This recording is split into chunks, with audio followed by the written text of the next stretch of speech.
such anxiety, so I don't even want to talk about it.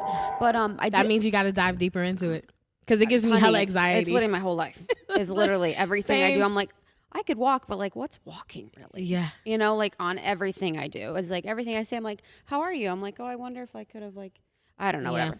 But I did want to talk about the binge eating. Mm-hmm. What's that?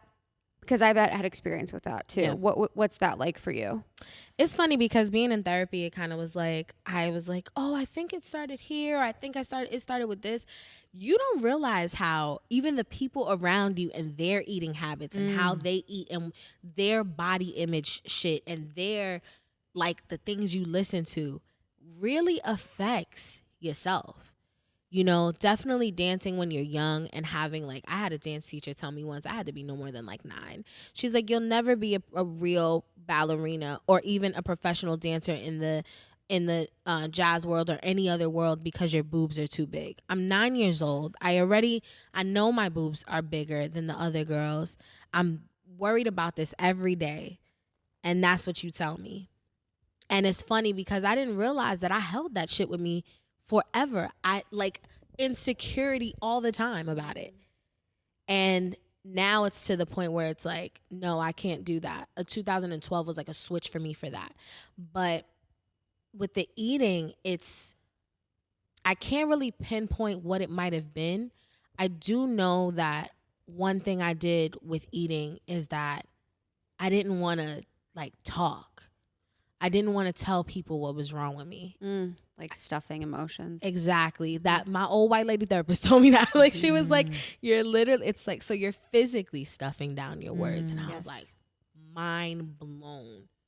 Like, wow, for real. And not wanting to say anything because, you know, no matter what, I think my personality is definitely a strong one. I definitely do speak up. I'm definitely a little, you know, like colorful and loud but when that comes to things that make people uncomfortable, like talking business, money, advocating for myself, even just, you know, in a doctor's office having to say, no, this is what I feel we need to test for or whatever, people think that's being difficult. When you're black and you're a black girl, then it's just like, oh, she's just angry. And, you know, and sometimes it's like, yeah, I am angry. Not about whatever dumbass reason you think it is. I got shit going on in my life like you do. So I just didn't want to be this person that people felt like I can't talk to her or she has an attitude or whatever. And I was stuffing down a lot of that. Meanwhile, all it was really like I didn't have the words to express myself and I felt scared to. And I felt like I wasn't worthy enough to say anything and nobody would listen to me anyway. And I had to work through that. So like when I reversed type 2 diabetes, that was at the height of my binge eating though.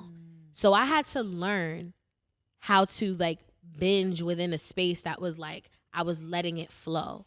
I had to learn how to, this is where you're at, so you got to fuck with that then. So maybe it's like we cut this out and this out, but leave this, and you do that on a binge or you do that on overeating, and then the rest of it will do, you know, because I eat really clean when I'm like on it, and I like it, and I know a lot more about that than other people.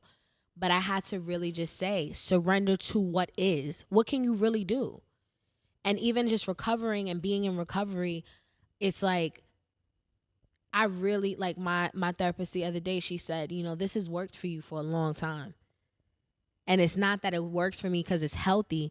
It works for me because this is how I protected myself. Yeah. So now I'm finding other ways to learn to feel safe and to, even the work I do with Ani and the work I do with myself, I think these people are popping up because I was doing this work on myself. It's just a mirror of me. Yeah. It's not that they gave me answers. It's not that they know more.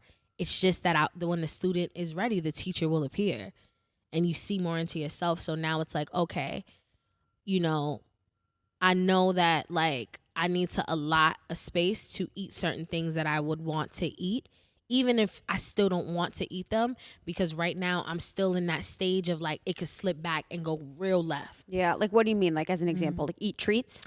like treats or like just things I would binge on. Is treats? Do people say treats? So for me, it's like I got it though. I was like treats. Treats like me, normal. For me, it's like it's not even treats. Like it's not even like, oh, I like this thing and I want to eat it. Yeah. It's like the act of eating something because it was what I was using to stuff myself. Got it. Because treats are different, you know what I'm saying? If like I want, like I had like 50 treats. Yeah, though. like, you know, a glass of Vouv is like, oh, that's a treat, you know, like. But things that I'm like, if I'm out then binge drinking, that's the part of it that it's like, okay, so we need to like allot a space for you to be gentle, and like here is where you can like have this thing, letting the emotion out so that you're not going to the thing. Yeah. So, and it's funny because I've talked about this, but I remember there was a time when I had a friend and she really wanted me to talk about this like a lot. In public or what? Just like as like speaking and in public and stuff. And I was like, you know, I can't. This is my real life. Yeah. You know, I'm not I, like, and what I'm going to tell people, it needs to be perfect. And I haven't gotten it. Feels like you need to be 100% over it. Too. Exactly. Yeah. And that's like, let me tell you right now, everybody you see is not 100% over anything. People are dealing with certain things. There's certain things you definitely are 100% over, and there's other things you still got to work on, and there's other things you just got out of. So stop looking for somebody to be the perfect example of how you need to live your life or what you need to do or 10 steps to get to, because guess what? It's not going to be that way. Yeah, that's why, you know, creating a community around you to support that and know that, I think is so important. Yep.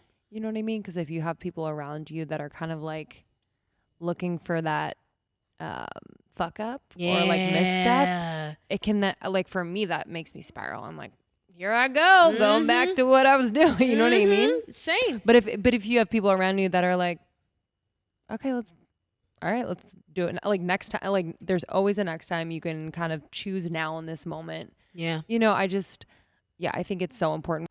Thank you so much for tuning in to Morning Microdose by Almost 30. We hope you enjoyed waking up.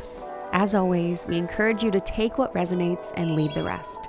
If you enjoyed this trip, tune into the full episode on the Almost 30 podcast. All episode information can be found in the show notes. Make sure to subscribe, and if this becomes a part of your morning routine, be sure to share it with a friend.